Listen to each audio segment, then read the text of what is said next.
नमस्कार, आप सभी का हमारे YouTube चैनल में हार्दिक स्वागत है।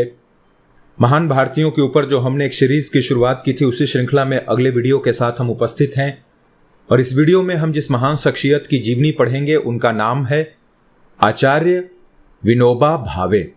आइए शुरू करते हैं।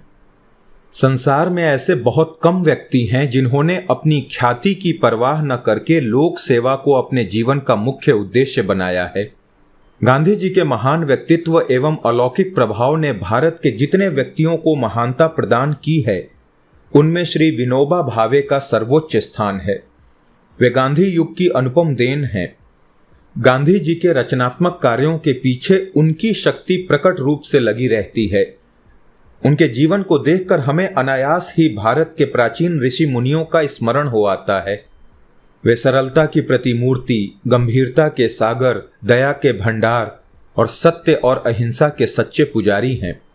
ऊपर से देखने में आपको उनका स्वभाव रूखा एवं शुष्क जान पड़ता है, किंतु उनकी जीवन कहानी को जानने से ज्ञात होता है कि उनकी बाह्य शुष्कता के पीछे कितनी भावना और तपस्या निहित है। विनोबा जी का जन्म बंबई के कोलाबा जिले के अंतर्गत गगोंदे नामक ग्राम में हुआ, किंतु उनके पिता प्रोफेसर गजर द्वारा संचालित कला भवन में उद्योग सीखने के लिए बड़ौदा चले गए।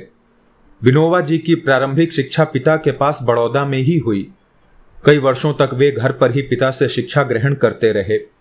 बाद में एक विद्यालय में प्रविष्ट हुए। उनके पिता की इच्छा थी कि वो किसी उद्योग में प्रवीण बन जाएं, इसीलिए विनोबा जी को चित्रकला का विशेष अभ्यास कराया गया। उन दिनों भारत में राष्ट्रीय चेतना की एक नवीन लहर दौड़ रही थी। बंग भंग आंदोलन के पश्चात महाराष्ट्र के युवकों में भी विशेष उत्तेजना और हलचल उत्पन्न हो रही थी। सब युवक सोचते थे कि जिस प्रकार समर्थ गुरु रामदास जी ने ब्रह्मचारी रहकर शिवाजी के द्वारा देश की सेवा की थी, उसी प्रकार वे भी अपना जीवन देश उन्नति के लिए क्यों न समर्पित कर दें। बंग भंग आंदोलन का विनोबा जी पर भी विशेष प्रभाव पड़ा और उन्होंने बाल ब्रह्मचारी रहने का व्रत धारण कर लिया। आज तक उन्होंने इस व्रत को पूर्ण रूप से निभाया है। हम पहले बता चुके हैं कि वो राजनीतिक चेतना का ऊषा काल था और देश में एक नवीन जागृति अंगड़ाई ले रही थी। अतः विनोबा जी का राजनीति की ओर प्रभावित होना स्वाभाविक ही था। प्रारंभ में विनोबा जी उग्र विचारों के थे। उनके मन में प्रायः क्रांतिकारी भावनाएं उठा करती थीं। फलस्वरूप लोकमान्य तिलक की विचारधारा से वे विशेषकर प्रभावित हुए। उधर पिताजी उन्हें उच्च शिक्षा प्राप्त कराकर किसी कला में पारंगत कराने की चेष्टा कर रहे थे, किंतु विनोबा जी में दिन दिन धार्मिक और आध्यात्मिक भावनाएं जोर पकड़ती जा रही थीं और उनके मन में साधारण शिक्षा और सांसारिक बातों के प्रति अरुचि उत्पन्न होती जा रही थी। मराठी साहित्य और धार्मिक अध्ययन की ओर उनकी प्रवृत्ति बढ़ती जा रही थी। प्रारंभ में उन्होंने संस्कृत का अध्ययन नहीं किया था, उसके स्थान में फ्रेंच भाषा का ज्ञान प्राप्त किया, किंतु बाद में मराठी साहित्य से अच्छा परिचय होने के कारण संस्कृत के अध्ययन में कोई कठिनाई नहीं हुई। जब आपको लोकमान्य तिलक के गीता रहस्य के प्रकाशन की सूचना मिली तो उसका स्वागत करने के लिए आप गीता के अध्ययन में लग गए और उसके द्वारा संस्कृत के भी पंडित बन गए। गीता अध्ययन के पश्चात विनोबा जी की आध्यात्मिक प्रवृत्ति उत्तरोत्तर बढ़ती गई, किंतु आपके मन में शांति न थी। आपका विचार था कि घर पर रहकर पर्याप्त अध्ययन और मनन असंभव है, अतः आपने घर छोड़ने का निश्चय कर लिया। जब विनोबा जी इंटरमीडिएट की परीक्षा के लिए बड़ौदा से बंबई आए, तब परीक्षा में न बैठकर चुपचाप काशी भाग गए। काशी में उन्होंने कुछ दिनों तक संस्कृत के ग्रंथों का अध्ययन किया। यहां उन्हें अनेक कष्ट सहन करने पड़े, किंतु तब भी उन्हें आंतरिक शांति प्राप्त नहीं हुई। विनोबा जी सन्यासी बनकर हिमालय जाना नहीं चाहते थे, वरन उनके मन में देश सेवा के लिए कोई ठोस और रचनात्मक कार्य करने की प्रबल इच्छा थी।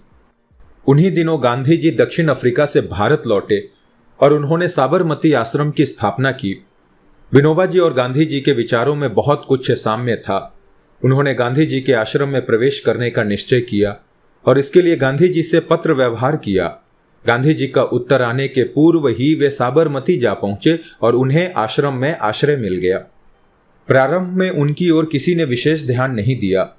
उनका स्वास्थ्य भी यहां आकर गिरने लगा। आश्रम के नियम बड़े कठोर थे, उनके लिए शारीरिक श्रम भी आवश्यक था। विनोबा जी को पानी खींचने का कार्य मिला, जिसे उन्होंने बड़ी तत्परता और संलग्नता से किया। उनका परिश्रम देखकर गांधी जी भी आश्चर्यान्वित हुए। उन्होंने एक दिन विनोबा जी से पूछा, तुम्हारा शरीर तो बहुत अस्वस्थ है, फिर भी तुम इतना श्रम किस प्रकार कर लेते हो? उत्तर मिला, आत्मा तो बलवान हो ही सकती है। इस उत्तर से गांधी जी ने समझ लिया कि विनोबा एक असाधारण व्यक्ति हैं। फिर तो गांधी जी से उनका संपर्क बढ़ता ही गया। कुछ ही दिनों में विनोबा जी की गणना साबरमती आश्रम के प्रमुख व्यक्तियों में होने लगी। नागपुर कांग्रेस के पश्चात वर्ष में एक सत्याग्रह आश्रम खोला गया। गांधी जी ने उसका संचालन करने के लिए विनोबा जी को नियुक्त किया। विनोबा जी ने बड़ी योग्यता पूर्वक वहां अपने कार्य पालन का परिचय दिया। 1921 से विनोबा जी वर्धा आश्रम में रहने लगे और 1922 में जब ये आश्रम बंद हो गया तो उन्होंने वर्धा शहर से 1.5 मील की दूरी पे नालबाड़ी नामक ग्राम में अपनी झोपड़ी बनाकर रहना प्रारंभ कर दिया। विनोबा जी देश की उन्नति के लिए राजनीतिक स्वतंत्रता को बहुत आवश्यक समझते थे। उनका विश्वास था कि ग्रामीण जनता को रचनात्मक कार्य के बिना आजादी नहीं मिल सकती और रचनात्मक कार्यक्रम का केंद्र बिंदु है खादी। विनोबा जी ने वहां खादी का एक केंद्र खोला और आसपास के गांव में जाकर खादी और चरखे का प्रचार किया। उन्होंने चरखे और तकली को अधिक उपयोगी बनाने के वहां बहुत से प्रयोग किए। फलतः खादी शास्त्र के विकास का श्रेय उन्हीं को जाता है। विनोबा जी का जीवन आध्यात्मिकता से ओतप्रोत है। गीता के तत्वों को न केवल उन्होंने स्वयं समझकर दूसरों को समझाया है, प्रत्युत उन तत्वों को सफलतापूर्वक व्यवहार में लाकर दिखा दिया है। गांधी जी के सिद्धांतों को जितना उन्होंने समझा है शायद ही किसी अन्य ने समझा हो। उनके विचार मौलिक और मार्मिक हैं। वे प्रत्येक स्पष्ट और सुव्यवस्थित विचार को ही जनता के सामने रखते हैं। उनके मस्तिष्क में व्यवहारिकता भी कूट कूट कर भरी है। इसीलिए उन्होंने खादी के ठोस कार्य में सफलता प्राप्त की है। वर्धा शिक्षण योजना के पीछे विनोबा जी का व्यवहारिक और सक्रिय ज्ञान दिया हुआ है। उद्योग द्वारा शिक्षा देने का कार्य विनोबा जी के लिए कोई नवीन नहीं था। वे तो इस पद्धति को स्वाभाविक रूप से व्यवहार में ला रहे हैं। खादी शास्त्र में वे इतने लीन हो गए हैं कि उसी के द्वारा प्रत्येक विद्या का स्रोत निकाल सकते हैं। उनकी प्रखर बुद्धि ही के कारण वर्धा शिक्षण योजना आज इतने विस्तृत रूप से देश के सम्मुख रखी जा सकती है। विनोबा जी एक आदर्श शिक्षक और लेखक भी हैं। उनके मराठी लेखों का संग्रह मधुकर नाम से प्रकाशित हुआ था। उनके लेख प्रत्येक भाषा के साहित्य का गौरव बन सकते हैं। विनोबा जी ने एक सूत्र बनाया है, सेवा व्यक्ति की, भक्ति समाज की।